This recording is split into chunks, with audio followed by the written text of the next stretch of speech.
Hello and welcome, this is LCS Recap and this is game number 6, Cloud9 versus Coast.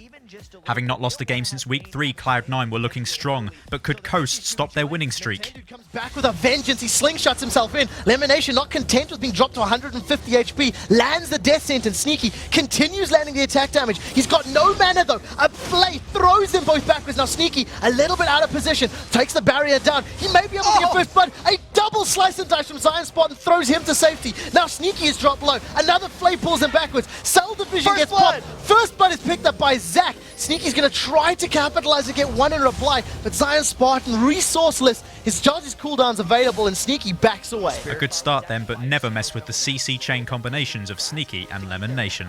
The blue buff's gonna help him clear even faster. Zion Spartan gets pinned against the wall, forced to throw down that ultimate. Dominus is up, but Sneaky wants to dominate him. Ignite Tick secures the kill. And Elimination and Sneaky, they've got Zion Spartan's number. And Sneaky now begins to feel the pressure as the early game weakness of Vayne starts to come through. Has gone down. Sneaky's thrown off that ultimate, barrier is up, and he just gets popped. As now Elimination is under pressure. Unstable Matter is going to drop his HP low and he's going to be buy enough time to get in range for Meteors. Now Meteors throws down the Wither. There's no slingshot available, and Let's Bounce has already been used, so Nintendo Dex is going to be the sacrificial lamb here. They've traded 1 for 1. Crescendo locks up 3. That's going to be enough to pick up a kill now onto Elimination as High throws down the slicing Maelstrom. He has bounced one back. They're trading back and forth. Nintendo Dex has been able to respawn thanks to Cell Division. Slingshot is fired. He pulls the trigger and lands on Meteors, throwing him up into the air like a meteor before he flashes over the wall. Now High is on the retreat. He's run out of energy. Keep that in mind. It's slowly recharging. He's going to dodge away from the Mystic shot as the Wither goes down into Sona.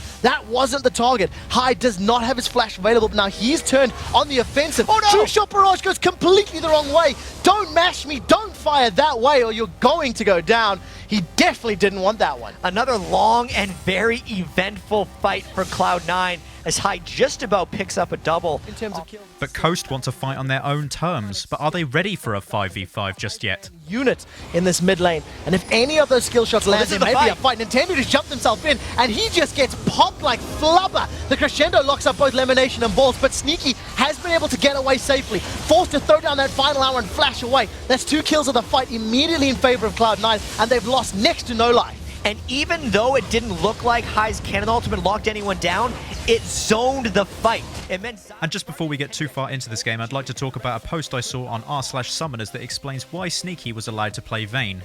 Firstly, Vayne is most effective when she is allowed to put out undisturbed DPS due to Silver Bolt and Tumble procs, and Cloud9 built a team that was able to protect her. Secondly, they knew they had to combat Zed's split push, so they picked a duelist that could easily 1 versus 1 him, as you'll see in a moment. Lastly, Draven and Caitlyn are slowly falling out of favour, and their range provides a counter to Vayne's short range and high mobility. So basically, Lemon Nation, who studies the picks and bans very closely, is a genius.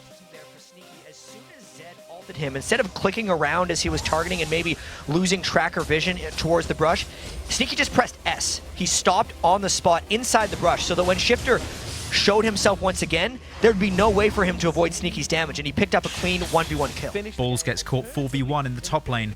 Could this be the turnaround that Coast were looking for?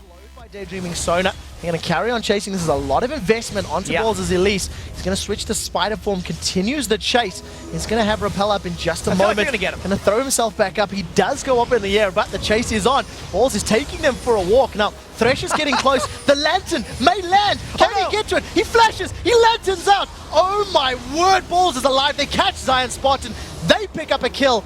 Ring-a-ring a Posey, and they just pick up the kill. Like, well played. Stay alive. And Cloud9 push through for yet another dominating victory. Nintendo Dex throws himself over his opponent's team. The slingshot does not land. He tries to bounce himself up and around. Not going to be enough. Shifter's the first to fall. Sneaky squashes the glue. Now turns his attention to Don't Mash Me. The tower goes down. The inhibitor in the background. Sneaky 5-2-3. Cloud9 demonstrating diversity in their champion comps, and even playing this one a little different to what we used to. Not even thinking about the Baron because they knew they had a big enough lead already. Coach is going to try one final fight, but this looks like the next is going down. Zion Spartan may need to play a little bit more fish champions because he ate so many hooks that game.